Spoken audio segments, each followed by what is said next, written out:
Imagine this. You're in Rome, the center of the known world.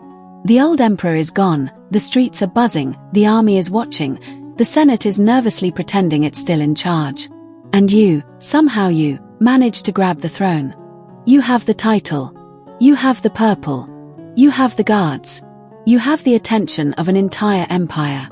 And instead of using that power to stabilize the situation, lock down the borders, and buy yourself time, you step into a civil war you can't actually win. Today on Royal Idiots, we're talking about Marcus Salvius Otho, an emperor for barely 3 months, a man who staged a coup, and then almost immediately discovered the problem with being emperor is that other people also want to be emperor. Welcome to Royal Idiots, the podcast where we explore the most powerful bad decisions in history. I'm your host, Melissa, and today we're looking at the life of Otho, the emperor who ruled for 3 months. Before we get to Otho's spectacularly short reign, we need to set the stage, because Otho didn't just wake up one day and decide to speedrun the Roman imperial experience. He lived in one of the most chaotic years Rome ever had. The year is 69 CE. If you're a Roman citizen with a calendar, you might as well cross out the emperor's name in pencil. This is the famous year of the 4 emperors, which sounds like a prestige drama and feels like an ongoing emergency. Rome is the capital, yes. The Senate still meets, yes. The laws are still written, yes.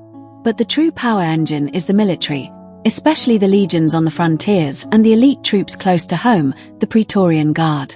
And the empire at this moment is like a massive machine that depends on one central bolt holding everything together, the legitimacy of the ruler. When that bolt loosens, the entire system rattles. Provinces start picking favorites, generals start accepting honors, and the soldiers start asking the question that really matters: who's paying us? Now, just before Otho's moment, Rome had been ruled by Nero, who ends his reign in disaster and panic. After Nero dies, the empire doesn't smoothly transition. It lurches. First comes Galba, an older senator and governor who gets support from important provinces and walks into Rome like he's the sensible adult here to restore discipline. Except Galba's version of discipline is basically no fun, no money, and no patience. He refuses to pay the big bonuses that troops expect when a new emperor takes over. He also cleans house and punishes people who were connected to the previous regime. Some of that may have been morally satisfying. Politically, it was like throwing a lit torch into a room full of dry straw. And this is where Otho enters the story, not as a noble hero, not as a wise philosopher, but as a skilled social climber with excellent timing and extremely questionable judgment. Otho was born into a relatively prominent Italian family. Not ancient old Rome royalty, but well connected enough to move in high circles. He's ambitious, charming, and very good at surviving elite politics, until he isn't. In his early life, he becomes part of Nero's inner circle. That sounds glamorous until you remember that being close to Nero is a little bit like being close to a fireworks factory. Exciting, bright, and eventually something goes terribly wrong. There's also a famous personal twist. Otho had a relationship with Poppaea Sabina, who later becomes Nero's wife. If that sounds like a problem, that's because it is. Nero is not known for calmly accepting romantic complications. So Otho gets shipped out of the center of power and sent to govern a province, Lusitania, roughly modern Portugal. In Rome, that can be exile with nicer scenery. But Otho does something smart for once. He governs competently and keeps his head down. Years pass. Then Nero falls. Suddenly, all the old relationships matter again, and everyone who survived the previous regime starts repositioning. Otho backs Galba. This is important. He doesn't seize power immediately. He plays the game. He's loyal. Publicly. He travels with Galba toward Rome. He's visibly in the circle. And he seems to think he's going to be rewarded. Because in Roman politics, support isn't necessarily ideological.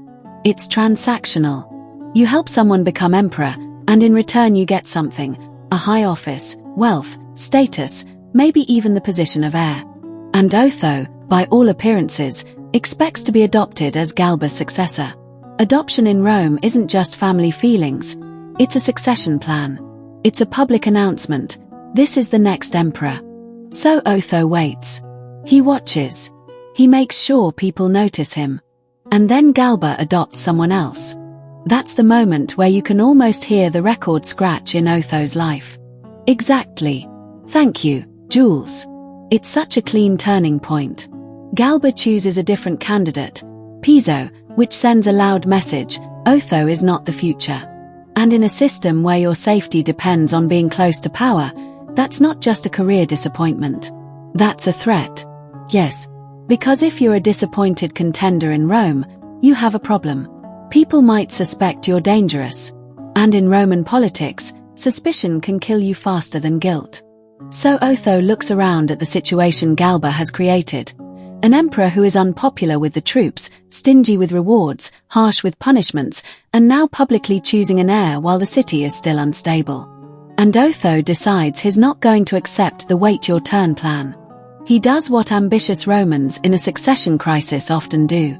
He finds the people with swords, and he makes them an offer. Segment 2 is about Otho's rise to power, and it happens with the speed of a trapdoor opening. The Praetorian Guard are supposed to protect the emperor. They're elite troops stationed near Rome. But they're also political kingmakers, and they know it. Galba has already alienated them by refusing bonuses and acting like their loyalty should be fueled solely by virtue. Which, how do I put this, has never been how any military unit has worked. Galba basically tried to pay them in good intentions. Right. And Otho steps in with the currency soldiers actually recognize: money, promises, and personal attention. He cultivates key officers. He speaks their language. He hints at rewards. He builds a quiet coalition. Quiet, because if Galba realizes what's happening, Otho won't get a second chance. Then comes the day of the coup. It's almost shockingly straightforward. Otho leaves the imperial presence under some plausible excuse, meets with his supporters, and the Praetorians proclaim him emperor. And Galba is caught flat-footed. There's confusion in the city. There are conflicting reports. People don't know which way the guard will go. The Senate tries to read the room in real time.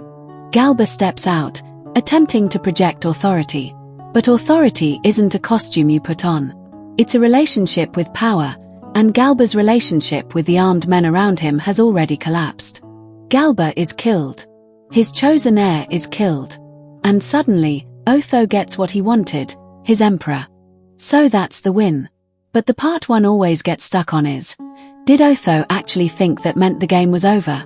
That's the key question. Because in Rome, taking the throne is often the beginning of the crisis, not the end. Otho becomes emperor in the city of Rome. He has the Praetorians.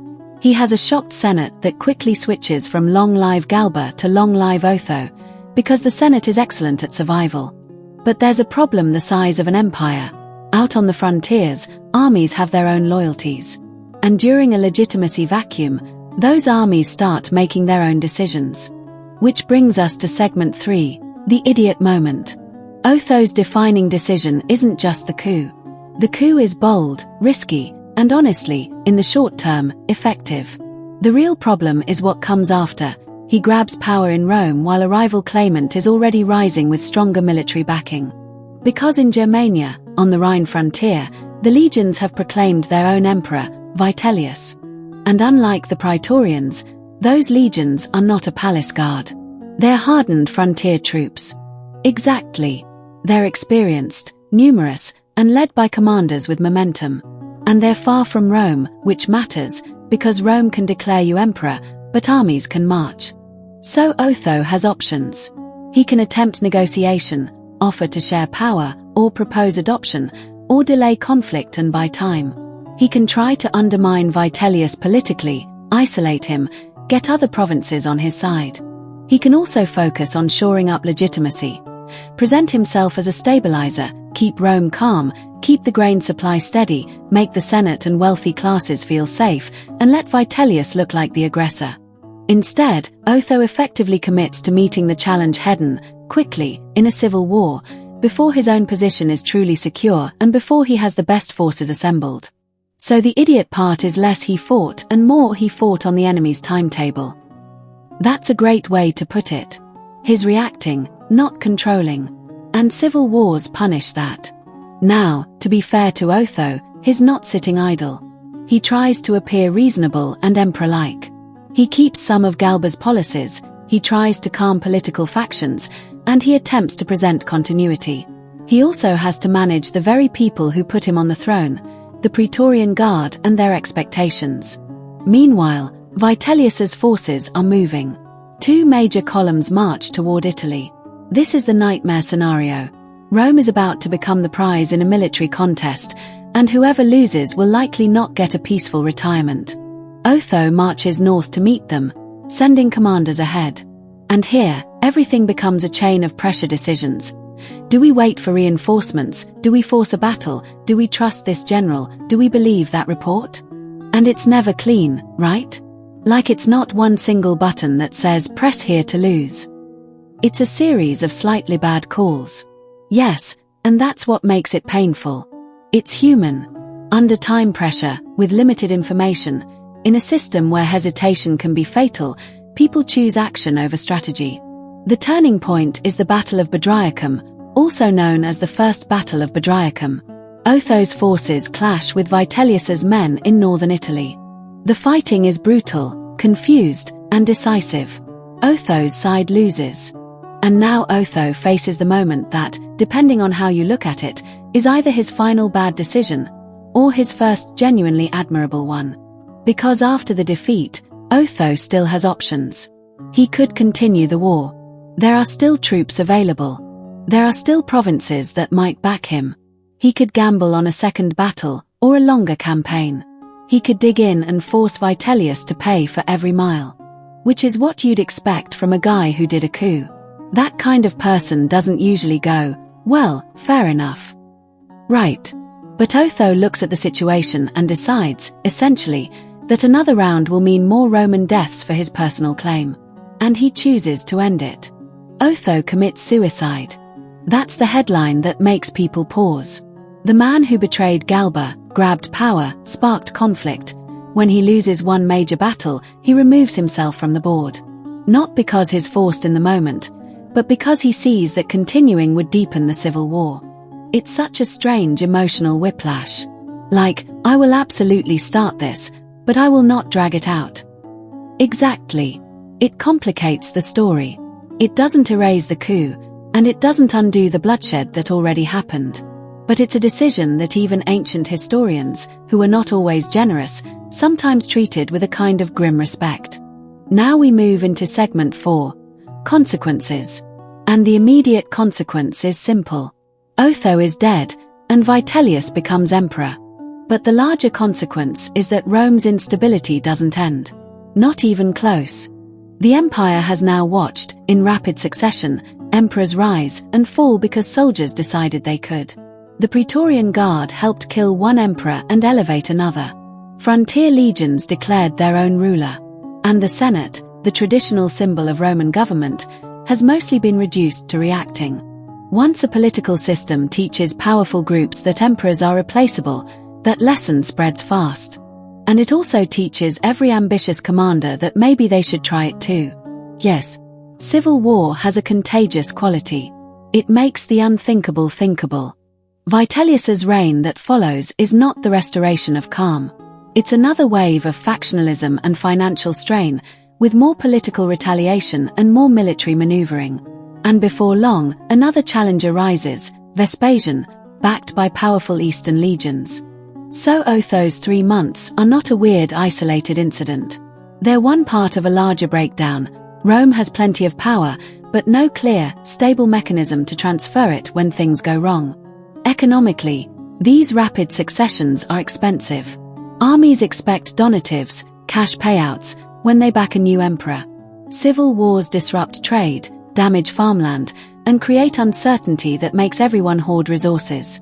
Politically, each new regime tends to punish enemies, which makes everyone more desperate to choose the winning side early. And socially, it's corrosive.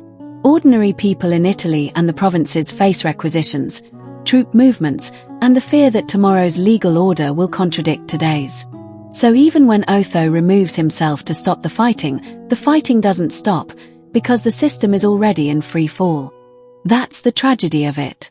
His exit may have reduced immediate bloodshed in that specific lane of the conflict, but the broader crash was still happening. Segment 5 is legacy, and Otho's legacy is oddly split down the middle. On one hand, Otho is remembered as an opportunist. He helped overthrow Galba. He purchased support from the Praetorians. He took power through a violent coup. In a moral sense, he's not exactly a poster child for constitutional government. On the other hand, Otho quickly became a symbol, at least in some accounts, of a ruler who, at the crucial moment, refused to turn Rome into an endless battlefield for his own pride. It's like his story contains both what's worst about the imperial system and one surprising glimpse of restraint inside it. Yes, and historians have argued about how sincere that restraint was. Was it noble self-sacrifice? Was it a realistic recognition that he couldn't win? Was it fear of capture and humiliation? Maybe it was a mix. But regardless of motive, the act itself became part of his reputation. In a world where losing claimants often fought until they were dragged out and executed, choosing death on one's own terms also carried a certain Roman aura of control and dignity. And there's a larger legacy too. Otho's reign is a case study in civil war dynamics and succession instability. It shows how quickly legitimacy collapses when military loyalty is treated like a commodity and when there is no accepted, peaceful line of succession. Rome eventually stabilizes under the Flavian dynasty, Vespasian and his sons, partly because they win decisively and then rebuild the machinery of rule. But the lesson of 69 CE never fully goes away. The empire can function brilliantly until the question of who's in charge next becomes a fight. And now it's time for the royal idiot verdict. Our scale goes like this: strategic genius, competent but flawed, questionable judgment, royal disaster, and legendary idiot. So how do we judge Otho? I mean, he did a coup and then immediately got bodied by the bigger army. That feels not genius. It does not feel genius. Here's where I land. Otho gets a solid rating of questionable judgment. Not legendary idiot, and here's why. The coup itself worked. Briefly. He correctly read that Galba was isolated and that the Praetorians were ripe for a switch. That's not stupidity. That's political calculation. But the overall plan was shallow. He seized power without solving the larger legitimacy crisis, and he walked straight into a civil war against stronger frontier legions already committed to another claimant. In other words, he won Rome and lost the empire. And then, in a twist, he made one decision that seems aimed at limiting further harm, ending his own claim rather than dragging the country through more bloodshed.